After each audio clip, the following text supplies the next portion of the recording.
The future is secured for two buildings on the former Finlandia University campus. We first told you in March that Finlandia Foundation National had intentions of preserving Finnish American heritage at the campus. And now the organization officially purchased the buildings with strong connections to Finnish heritage. TV6's Houghton Hancock Bureau reporter Colin Jackson spoke with the organization to find out what's next.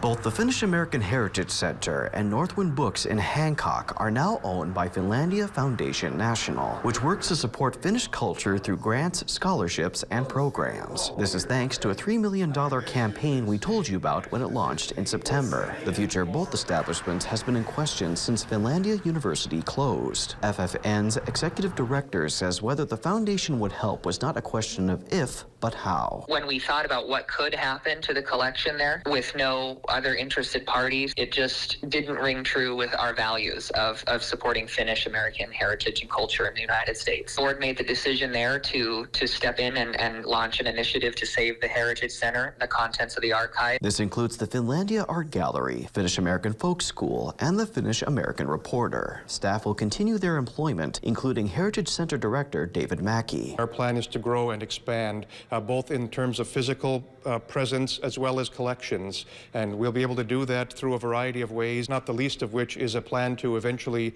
digitize a number of records that are in the archive that will make them more accessible to people. Mackey wants to assure patrons that the center is only changing for the better. We will do our best to preserve the legacy of Finlandia University and Suomi College because that institution was a key part of Finnish American history. The foundation will also create an endowment from donations to secure the future of the buildings. Colin Jackson, TV6 News, Hancock.